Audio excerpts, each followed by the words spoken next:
सहनाववतु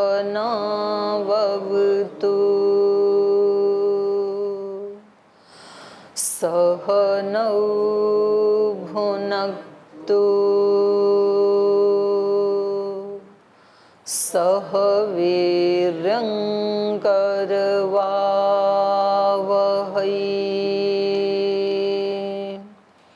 तेजस्विनावधीतमस्तु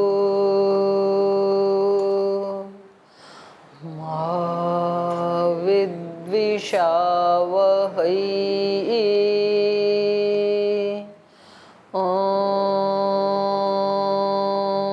शांति शांति शांति।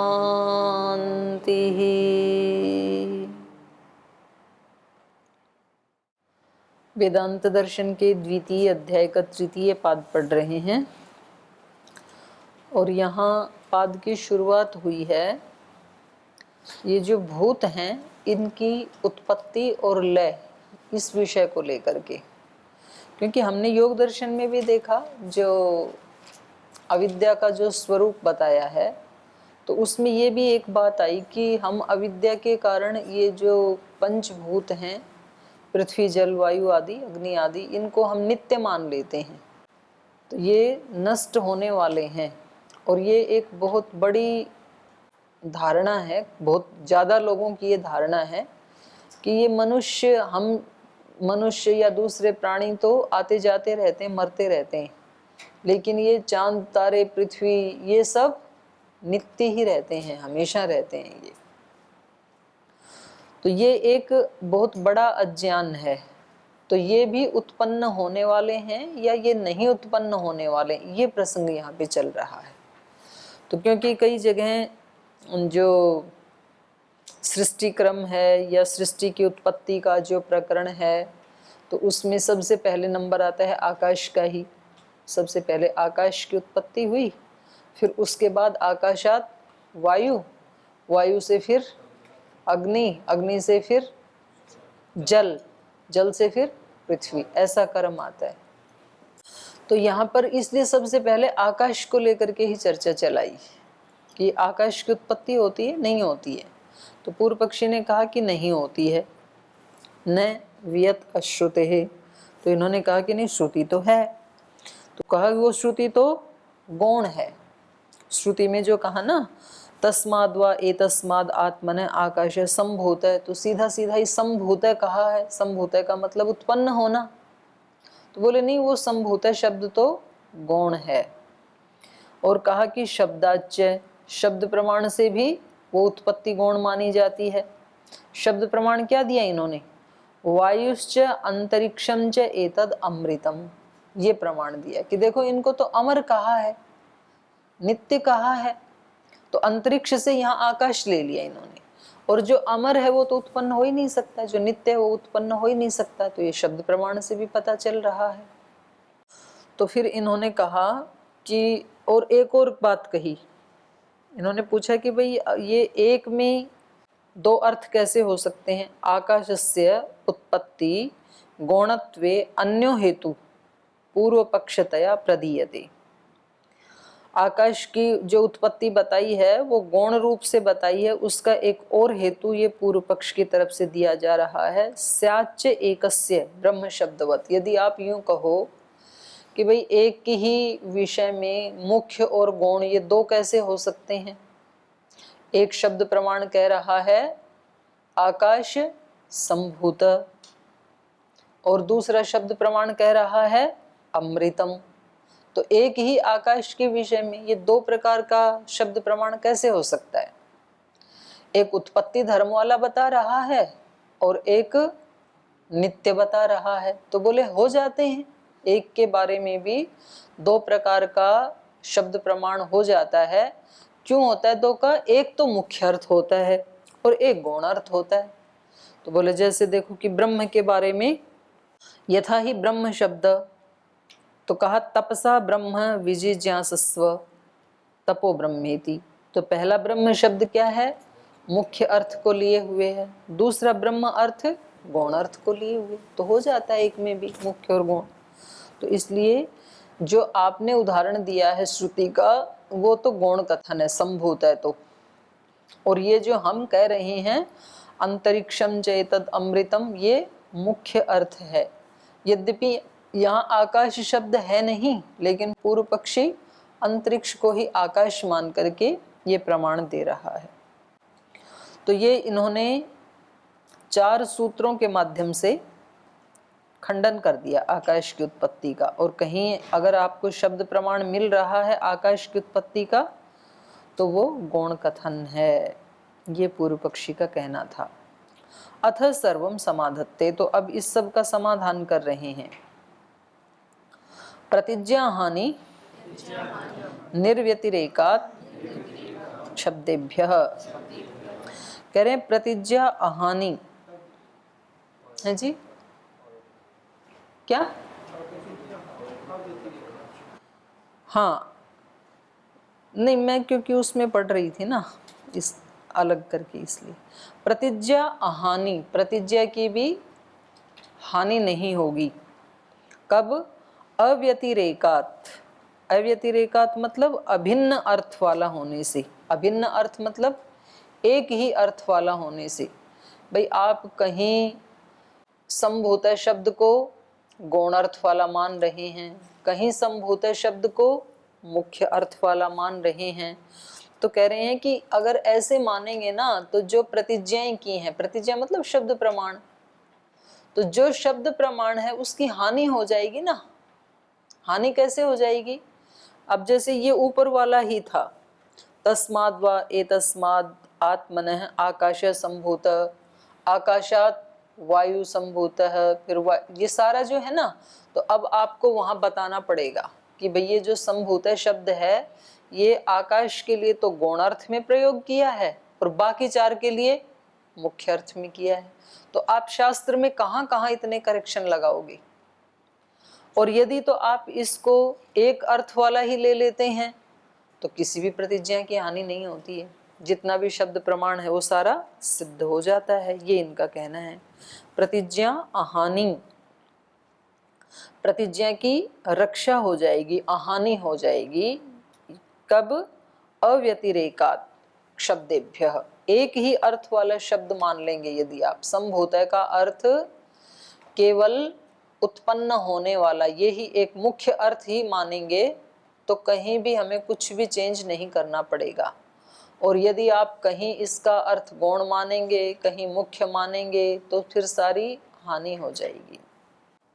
अयम संभूत शब्दो न केवलम एकार्थम विदधाति, किंतु ब्रह्म शब्दवत् गौण मुख्यार्थ को मंतव्य इति कथने दोषो अस्ति। सिद्धांती कह रहे हैं कि ये जो संभूत शब्द है ये केवल एक ही अर्थ को धारण नहीं करता है, बल्कि ब्रह्म शब्द के समान गौण और मुख्य इन दोनों अर्थों को धारण करता है। ऐसा जो आपका मंतव्य था, आप पूर्व पक्षी का जो ऐसा कथन था, उस कथन में दोषोस्ति, दोष है। यतो ही, क्योंकि तस्य संभूत शब्दस्य अव्यतिरेकात् अभिन्नार्थकत्वात् समानार्थकत्वात् एकार्थकत्वात् खलु शब्देभ्यः प्रतिज्ञा अहानि। क्योंकि यतो ही तस्य संभूत शब्दस्य, ये जो संभूत शब्द है इसके अव्यतिरेकात् अभिन्न अर्थ वाला होने से, एक ही अर्थ वाला होने से, उसी को ही खोला, अव्यतिरेकात् को ही खोला, अभिन्नार्थकत्वात् अभिन्न अर्थ वाला होने से, अर्थात समान अर्थकत्वात् एक समान ही अर्थ वाला है सब जगह, ये मुख्य अर्थ वाला, ये उत्पत्ति अर्थ वाला ही है। समान अर्थकत्वात् एकार्थकत्वात् एक ही अर्थ वाला होने से, जब इसको एक अर्थ वाला ही मानेंगे तब शब्देभ्यः प्रतिज्ञा अहानि, तब ही शब्द प्रमाण से उस प्रतिज्ञा की रक्षा हो पाएगी। जो प्रतिज्ञाएं शब्द प्रमाण में ऋषियों ने की हैं, उस प्रतिज्ञा की रक्षा तब ही हो पाएगी जब आप इस संभूत शब्द को एक ही अर्थ वाला मानेंगे, उत्पत्ति अर्थ वाला ही मानेंगे। कहीं गौण कहीं मुख्य मानेंगे तो फिर गड़बड़ हो जाएगी। एक ही अर्थ वाला मानेंगे तो सब प्रतिज्ञाओं की रक्षा हो पाएगी। सर्वत्र उत्पत्ति प्रकरणे पठितै शब्दैः कृतायाः प्रतिज्ञाया अहानि रक्षा भवति।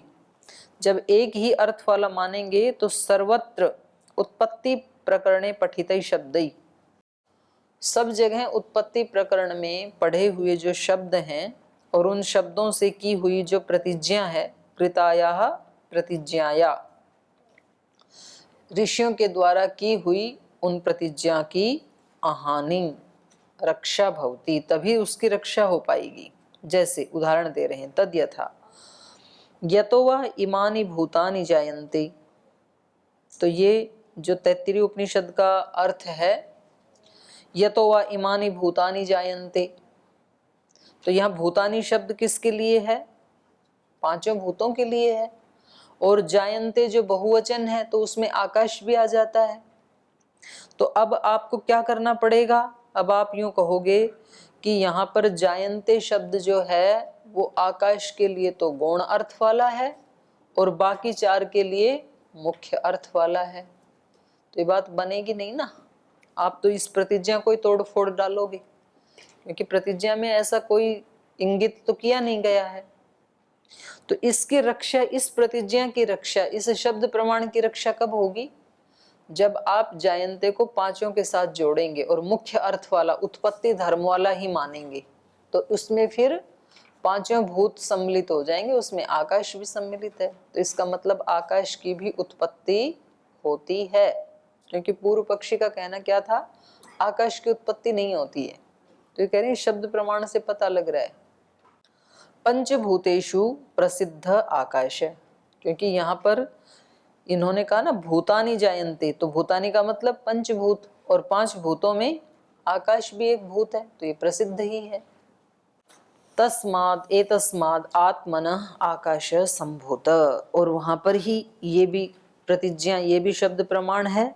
एतस्माद आत्मन, उस इस आत्मन माने परमात्मन, उस परमात्मा से आकाश संभूतः, आकाश की उत्पत्ति हुई। फिर कहा आकाशात वायु, आकाश से वायु की उत्पत्ति हुई। वायो अग्नि, वायु से अग्नि की उत्पत्ति हुई। अग्नि आपः, अग्नि से फिर जल की उत्पत्ति हुई। अद्भ्य पृथ्वी ही, और जलों से फिर पृथ्वी उत्पन्न हुई। ये तैत्तिरीय उपनिषद का वचन है। तो यदि यहाँ पर आकाशात, ये तस्माद व एतस्माद आत्मन आकाश संभूत, उस इस ब्रह्म से आकाश की उत्पत्ति हुई। अब यदि इस संभूत को ही आपने गौण अर्थ मान लिया तो आकाश उत्पन्न हुआ ही नहीं। तो जब आकाश ही उत्पन्न नहीं हुआ तो आकाशाद वायु, वायु कैसे उत्पन्न होगी? और वायु से जो अग्नि की उत्पत्ति बताइए वो भी नहीं हो पाएगी, क्योंकि जब कारण ही नहीं है, मूल कारण ही नहीं है, तो कार्य कैसे होंगे? तो ये सारे के सारे जो सृष्टि क्रम बताया है ये नष्ट होने लगेगा। तो इस वचन की रक्षा कब हो पाएगी, अहानि कब हो पाएगी? जब हम आकाश संभूत में संभूत शब्द का अर्थ उत्पत्ति मानेंगे। समझ में आ रहा है, नहीं आ रहा है? समझ रहे हो? है तो सरल ही, पर मतलब आप लोगों का रिस्पॉन्स देख के ऐसे लग रहा है कि जैसे मैं ऐसे बोले जा रही हूँ, मैं जोर लगा रही हूँ, आपको समझ में नहीं आ रहा हो। नहीं ले रहा ना वो। संभूत का अर्थ कह रहा है गौण है, आकाश उत्पन्न होता ही नहीं है। पूर्व पक्षी का यही तो कथन है। तो इसीलिए तो मेरे को लग रहा था कि मतलब आप लोग अभी इन्वॉल्व नहीं हैं। पूर्व पक्षी का कहना है कि ये जो आकाश है इसकी उत्पत्ति नहीं होती है। क्यों नहीं होती है? बोले कोई श्रुति नहीं मिलती। अगर उत्पन्न होता तो कहीं तो श्रुति मिलती। अच्छा, सब चीजों की श्रुति वैसे मिलती भी नहीं है। अब गुरु की आज्ञा का पालन करना चाहिए। अब सारा वेद ढूंढ लो, अगर आपको ये वाक्य मिल जाए तो कुछ और तो मिल जाएगा इससे संबंधित, पर ये शब्द नहीं मिलेगा। तो अब कोई व्यक्ति कहे, बोल जी अगर ये बात ठीक होती तो वेद में लिखी होती, और क्योंकि वेद में नहीं लिखा है तो इसका मतलब ये ठीक नहीं है। ऐसे बहुत लोग तर्क करते हैं कि कहाँ लिखा है वेद में, हम तो भाई वेद को प्रमाण मानते हैं। तो कुछ लोग ना मतलब छोटी छोटी बात पे झगड़ा करते हैं, बोले वेद में कहाँ लिखा है कि पानी इधर से इधर ही डालना चाहिए यज्ञ करते समय, तो दिखाओ वेद खोल के कहाँ लिखा है, हम तो इधर से इधर डालेंगे। अब किसी ने गलती से डाल दिया इधर से इधर, तो दूसरे ने झगड़ा कर दिया, बोले नहीं ऐसे नहीं डालती है, ऐसे डालते हैं। तो बोले कहाँ लिखा है बताओ, आप दिखाओ वेद में। तो ऐसे हम झगड़ा करते हैं। तो ऐसे ही पूर्व पक्षी कह रहा है कि कहीं भी ऐसा श्रुति नहीं मिलती कि आकाश उत्पन्न हुआ हो। तो कह रहे हैं ना श्रुति तो, एतस्मात् आत्मन तस्माद् वा एतस्माद् आत्मनः आकाशः संभूत है तो श्रुति। बोले ना ना ना, ये तो गौण कथन है, यहाँ पर संभूत का मतलब यहाँ पर उत्पन्न नहीं हुआ, ये तो गौण रूप से कह दिया। तो फिर एक और वाक्य ला के दिखा दिया वो ब्रह्म वाला ही, कि देखो यहाँ पर एक ही वाक्य में ब्रह्म का एक मुख्य अर्थ है, एक गौण अर्थ है, तो इसलिए यहाँ पर तो गौण अर्थ है, ये कह रहे हैं। तो अब इनका सिद्धांति का क्या कहना है कि यदि आपने इसको गौण अर्थ मान लिया तो प्रतिज्ञा की हानि हो जाएगी। प्रतिज्ञा की हानि ना होवे, प्रतिज्ञा मतलब ऋषिकृत वचन, जहां जहां भी सृष्टि क्रम की चर्चा है, सृष्टि रचना का प्रकरण है, उन सारे शब्दों का, उन सब प्रतिज्ञाओं की हानि ना होवे, उनकी अहानि हो। अहानि मतलब रक्षा हो, उनकी रक्षा हो सके, इसलिए यहाँ पर संभूत शब्द को उत्पत्ति अर्थ वाला ही मानो, गौण अर्थ मत मानो, मुख्य अर्थ मानो। अपडेट हो गए सारे? ए भाई महात्माओं, जो मैं कह रही हूँ उससे अपडेट हुए कि नहीं?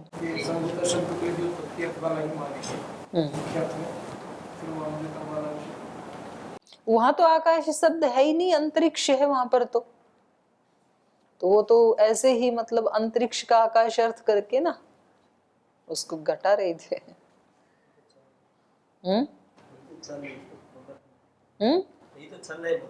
हाँ ये तो छल है। तो यहाँ तक ठीक हो गया, अभी चलूं आगे चलूं। तो ये कह रहे हैं आकाशाद वायु, वायु और अग्नि, अग्नि आप और अद्भ्य पृथ्वी। अत्र तो स्पष्टमेव यत् खलु पूर्वपक्षेण उद्धृतं वचनं तत्रपि पठितैः शब्दैः कृतायाः प्रतिज्ञाया न हानिर्भवति किंतु रक्षा भवति। बोले यहाँ पर तो स्पष्ट रूप से ही जब हम जो पूर्व पक्ष के द्वारा उद्धृत जो वचन है तत्रापि पठितैः शब्दैः, तो वहां पर भी पढ़े हुए जो शब्द हैं उनके द्वारा कृताया प्रतिज्ञाया, ऋषि के द्वारा की हुई प्रतिज्ञा की हानिर न भवति, उसकी हानि नहीं होगी, माने उसकी रक्षा ही होगी, किंतु रक्षा भवति, उसकी रक्षा ही होगी। अगर इसका मुख्य अर्थ मानेंगे तो हानि कुछ भी नहीं होगी, रक्षा होगी इस प्रतिज्ञा की, बल्कि इसलिए मुख्य अर्थ ही मानना चाहिए। और कह रहे और भी बता रहे हैं तत्तेजो असृजत, ये छांदोग्य उपनिषद का ले रहे हैं, उन्होंने तेज का सृजन किया। अत्र खलु प्रतिज्ञा तेज सर्जन विषयी का सतिष्ठेत तस्या न हानिर्भवति। कह रहे हैं यहाँ पर जो प्रतिज्ञा है, अत्र खलु प्रतिज्ञा तेज, तेज मतलब सर्जन विषयी का, सा तिष्ठेत तस्या हानिर न भवति, तो वो भी तभी रह पाएगा, क्योंकि आकाश से ही किसकी उत्पत्ति बताई? वायु की, वायु से अग्नि की, अग्नि से जल की। तो यदि आकाश की उत्पत्ति नहीं हुई तो वायु की उत्पत्ति नहीं होगी, वायु की नहीं हुई तो अग्नि की भी नहीं होगी, तेज की उत्पत्ति नहीं होगी। तो ये जो कहा तत्तेजो असृजत है, तो ये वचन भी फिर झूठा हो जाएगा, माने किसी की भी उत्पत्ति नहीं हो पाएगी फिर।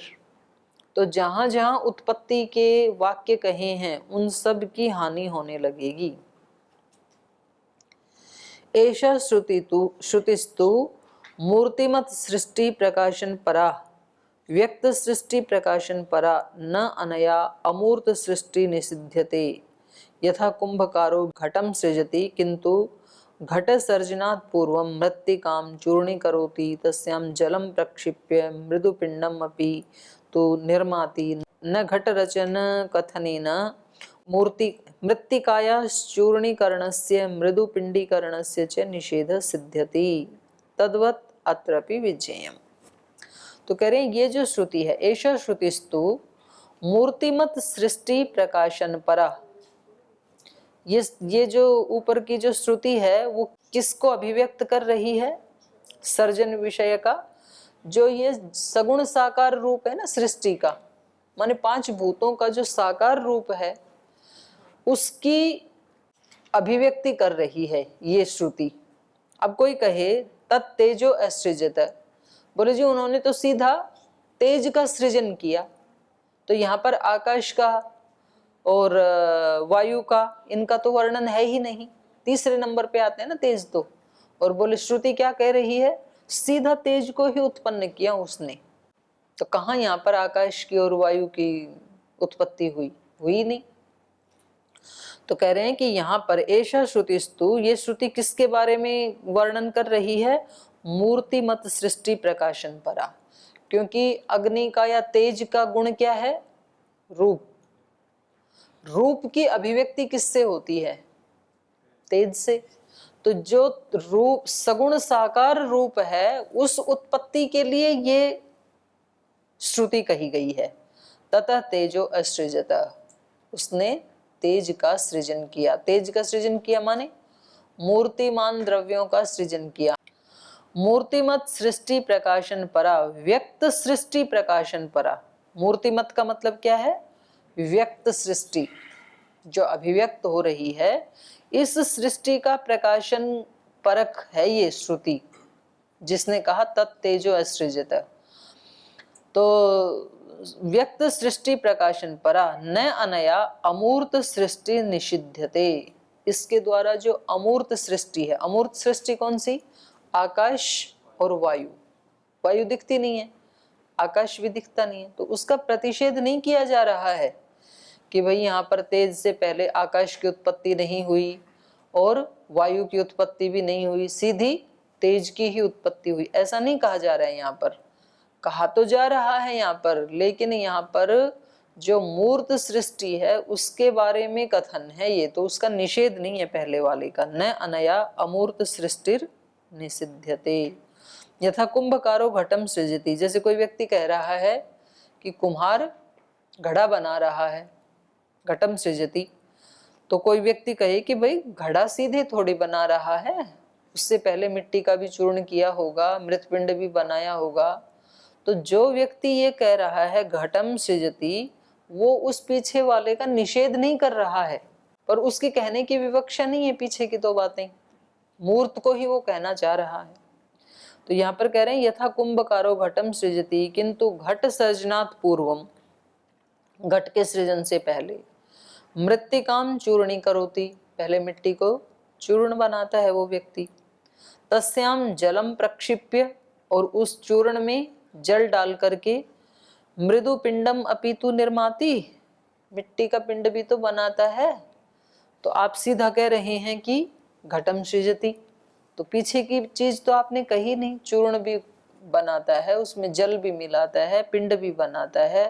मृत पिंडम अपितु निर्माति न घट रचन कथनेन मृत्तिकाया चूर्णीकरणस्य, तो कह रहे हैं घट की जो रचना कह रहा है वो व्यक्ति घटम सृजति, इस कथन से मृत्तिकाया चूर्णीकरणस्य, तो मिट्टी का जो चूर्ण बनाया उसका, और मृदु पिंडीकरणस्य च, और जो फिर उसमें जल डाल करके उसका मृत पिंड बनाया उसका, न निषेध सिद्ध्यति, उसका निषेध तो सिद्ध नहीं होता है ना भाई, उसका निषेध थोड़ी कर रहा है वो कि वो सब पीछे की प्रक्रिया हुई नहीं, उसका कथन की विवक्षा है कि कुंभकार घटम सृजति। तद्वत् अत्रापि विज्ञेयम्, तो वैसे ही जब ततः तेजो असृजत, इस कथन से भी क्या समझना चाहिए कि तेज से पहले आकाश की और वायु की सृष्टि का, वो सृजन का निषेध नहीं कर रहा है। ठीक है, सामान्य छल है। समाधाने अपरो हेतु, और इस समाधान में दूसरा हेतु दे रहे हैं, यावद विकारम तु विभागो लोकवत, करें यावद विकारम तु, जो भी विकार रूप वस्तुएं होती हैं, वो विभागों, वो रचयिता से भिन्न ही होती हैं। जैसे घड़ा कुंभकार से भिन्न है ना, जैसे पट वस्त्र बनाने वाले से भिन्न है, तो ऐसे ही ये सृष्टि एक कार्य रूप है, तो इसका कोई बनाने वाला भी होना चाहिए। तो यावत विकारम, जो भी विकार रूप वस्तुएं होती हैं, कार्य रूप वस्तुएं होती हैं, वो विभाग, वो उस अपने स्वरूप से किसी दूसरा जो बनाने वाला रचयिता है उससे भिन्न होती हैं, रचयिता से भिन्न होती हैं, लोकवत, लोक के समान। तो इससे क्या पता लग रहा है, इससे क्या पता लग रहा है इस सूत्र से? ब्रह्म ने बनाया आकाश को बनाया ऐसा आ रहा है ना, तो इसका मतलब है कि कोई इससे अलग है आकाश से। तो यदि ये नित्य होता तो इसका कोई भी बनाने वाला नहीं होना चाहिए था ना, पर कोई इसका बनाने वाला है, तो इसका मतलब है कि ये उत्पन्न हुआ है। यावद विकार जातम यावद विकृतम विकृतिम आपन्नम वस्तु तत्कार्यम भवति। जो भी विकार मात्र है, अर्थात जो जो विकृति को प्राप्त हुई हुई वस्तुएं हैं, तत्कार्यम भवति, वो सब कार्य हैं। तस्य निमित्त कारणात् रचयितु विभागः, तो उन सब कार्य रूप वस्तुओं का अपने रचयिता से विभाग होने, अलग होने के कारण, माने कोई ना कोई उनका निमित्त कारण है, उनका रचयिता है, उससे वो अलग होती हैं। पृथक भाव उपलभ्यते, उनसे उनका पृथक भाव उपलब्ध होता है। लोकवत, लोक के समान, यथा लोके घटादयो विकाराः कुंभकारान् निमित्त कारणात् रचयितु विभक्ताः पृथक एव दृश्यन्ते। जैसे लोक में भी जो घट आदि हैं, वो जो उनका निमित्त कारण है कुंभकार, जो उनका रचयिता है, वो उनसे अलग ही देखा जाता है घट आदि से। पृथक एव दृश्यन्ते तद्वत् अत्रपि, वैसे ही यहाँ भी श्रुति कह रही है तस्माद् वा एतस्माद् आत्मनः आकाश संभूत, इस ब्रह्म से आकाश की उत्पत्ति हुई। इति कथने, इस कथन में विभागेन पृथक्त्वेन वर्णितः आकाशो विकार है कार्यमेव निश्चीयते, जिससे उत्पन्न हुआ तो वो उसका विकार ही है, घट की तरह से कार्य द्रव्य है। तो इससे भी क्या पता लगा कि इसकी उत्पत्ति होती है। स्याद् आकाशे सर्वगतो व्यापको वा किंतु यस्य सर्वगतत्वं व्यापकत्वम अपि मूर्त द्रव्यापेक्षया न तो परमात्म समत्वेन, परमात्मा तो खलु आकाशादपि महान। तो इन पंक्तियों को कल पढ़ेंगे, आज यहीं विराम लेते हैं।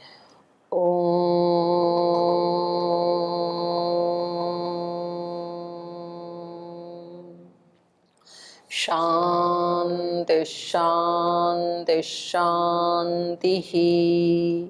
श्री गुरुभ्यो नमः।